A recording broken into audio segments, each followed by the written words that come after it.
Hello guys, how are you all? I hope you all are doing very well and going through with your studies.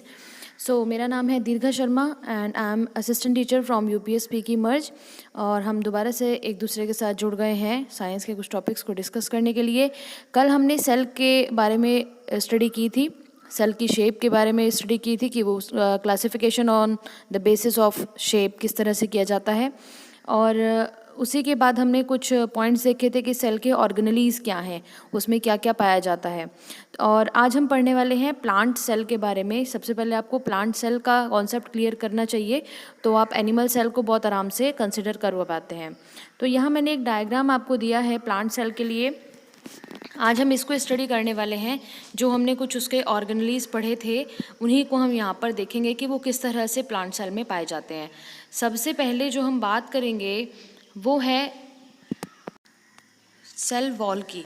Cell wall और cell membrane, ये दोनों ही चीज़ plant cell में बहुत देखी जाती हैं।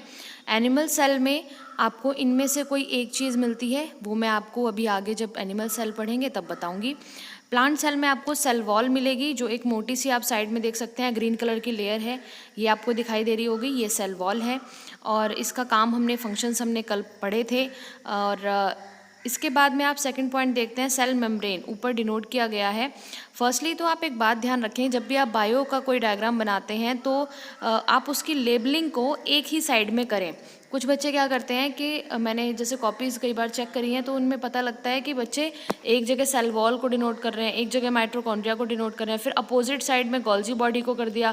तो ऐसे आपका मैसी सा लगता है वो डायग्राम। तो आप ऐसा ना करें, इस चीज़ को अवॉइड करें। जब भी आप लेबलिंग करें तो एक ही साइड में उसकी लेबलिंग होनी चाहिए। ऑन द अदर हैंड आप देख रहे हैं यहाँ पे सेल मेम्ब्रेन, एक पतली सी लेयर आपको ऊपर डिनोट की हुई है मैंने ऑन द सेकंड नंबर। ये आपकी सेल मेम्ब्रेन होती है। इसका काम हमने कल डिस्कस किया था, ये आपको रिवीजन होना चाहिए कि, और अगर आपको नहीं याद है तो आज आप जाके देख लेंगे। वैसे मैं बता देती हूँ एक बार, सेल मेम्ब्रेन का काम है जो आपके इंटरनल ये जो ऑर्गेनेलीज मिल रहे हैं ये बाहर ना जाए, जो नीडेड हैं वो बाहर ना जाए, जो अनयूज्ड हैं वो बाहर जा सकते हैं, उनको ये बाहर कर देती है। ठीक है, तो ये सेल के अंदर और बाहर जाने के लिए जो ऑर्गेनेलीज हैं, जो उसका मटेरियल है, उसके लिए ये जिम्मेदार होती है। तो ये हो गया एक सेल वॉल और एक हो गया सेल मेम्ब्रेन। ठीक है, now next point is Golgi body. हमने कल इसका फंक्शन देखा था कि क्या करती है, that belongs to synthesis, storage and secretion of substances. ये तीन काम ये अपनी सेल के अंदर करती है, प्रोवाइड कराती है उसको। और ये जो गोल्जी बॉडी का स्ट्रक्चर आप येलो कलर से ऊपर देख सकते हैं, ये एक गोल्जी बॉडी का स्ट्रक्चर आपको दिखाई दे रहा है, जो कि मैंने कल भी आपके साथ में डिस्कस किया था। इसके बाद में हम बात करते हैं क्लोरोप्लास्ट की। क्लोरोप्लास्ट का मेन काम है फोटोसिंथेसिस करना। ये ग्रीन प्लांट्स में पाया जाता है, यानी कि जो ग्रीन पिगमेंट है आपका ये क्लोरोप्लास्ट है। ग्रीन पिगमेंटेशन जो होता है, जैसे लीव्स आपको ग्रीन दिखाई देती हैं, दैट मीन्स कि उनकी जो सेल है उसमें क्लोरोप्लास्ट पाया जा रहा है और वो फोटोसिंथेसिस यानी प्रकाश संश्लेषण की क्रिया करके सेल के लिए या पौधे के लिए भोजन बनाने का काम करता है। तो ये जो क्लोरोप्लास्ट है ये आपको ग्रीन कलर में ऊपर दिखाई दे रहा होगा, बिकॉज ये ग्रीन पिगमेंटेशन में होता है। इसके बाद हम बात कर लेते हैं माइटोकॉन्ड्रिया की। माइटोकॉन्ड्रिया नीचे येलो कलर से मैंने डिनोट किया है, जिससे आपको स्पेसिफिक दिखाई दे जाए, बिकॉज ये एनर्जी को डिनोट करता है पूरी सेल में। इसे हम powerhouse of the cell भी कहा जाता है। तो माइटोकॉन्ड्रिया को मैंने येलो कलर से डिनोट किया है, आप देख सकते हैं, नीचे देख सकते हैं इसको।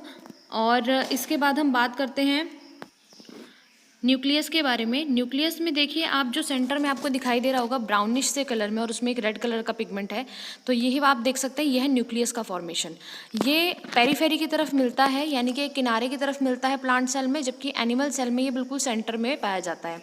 तो इसके चारों तरफ आप देख सकते हैं एक वॉल।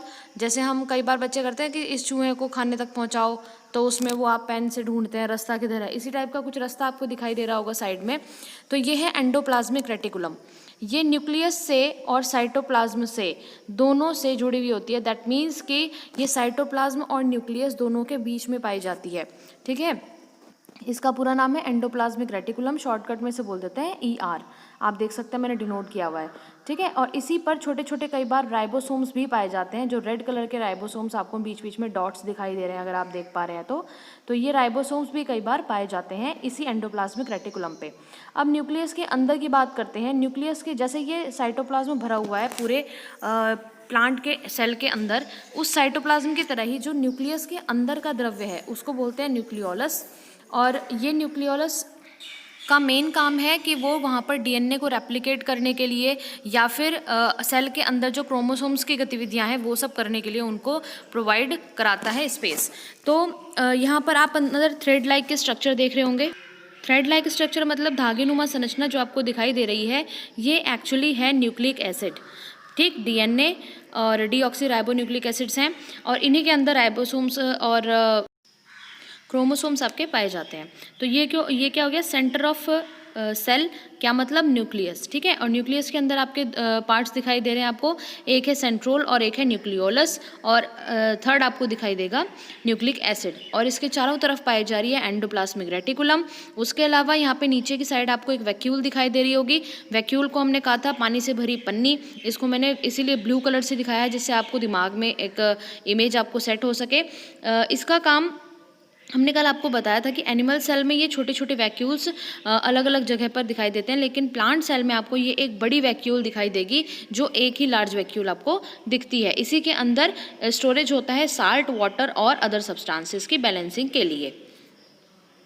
तो ये एक स्ट्रक्चर हमने देखा आज प्लांट सेल के लिए, जिसमें हमने देखा cell wall, cell membrane, Golgi body, chloroplast, then हमने देखा राइबोसोम्स, माइटोकॉन्ड्रिया, वैक्यूल्स और एंडोप्लाज्मिक रेटिकुलम एंड न्यूक्लियस के 3 पार्ट्स, न्यूक्लियोलस, सेंट्रोल एंड आपका न्यूक्लिक एसिड।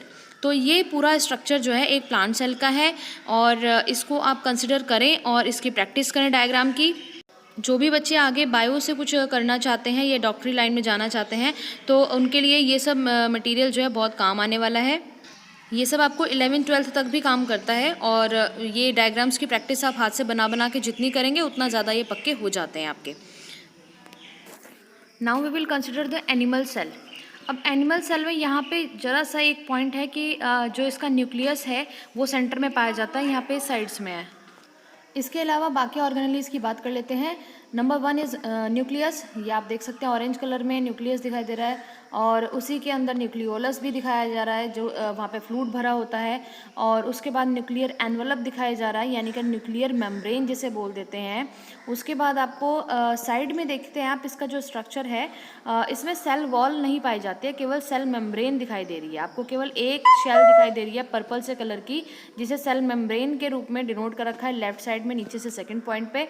और उसके बाद आप न्यूक्लियस के चारों तरफ देख सकते हैं एंडोप्लाज्मिक रेटिकुलम, जो कि हमें प्लांट सेल में भी दिखाई दी थी। उसी के ऊपर कुछ राइबोसोम्स हैं पर्पल से कलर के, पिंक से कलर के, वो राइबोसोम्स हैं। और उसके अलावा ये 2 आप देख सकते हैं round up sky blue colour के दिखा रखे हैं, वो लाइजोसोम्स हैं। लाइजोसोम्स का काम हमने कल देखा था कि digest the substances that come into the cell. जो भी सब्सटेंस सेल के अंदर आते हैं उनको ये डाइजेस्ट करता है और अगर ये फट जाता है तो सेल डिस्ट्रॉय हो सकती है। उसके बाद नीचे आप देख सकते हैं गोल्जी अपरेटस यानी गोल्जी बॉडी। गोल्जी बॉडी का काम भी हमने कल पढ़ा था, that synthesis, storage and secretion of substances.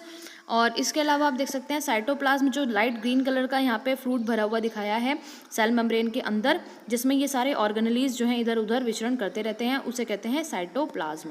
तो आपने यहाँ पे पढ़ा सेल मेम्ब्रेन। एनिमल सेल में आपको सेल वॉल नहीं मिलेगी, इस बात का आप ध्यान रखेंगे, ठीक है।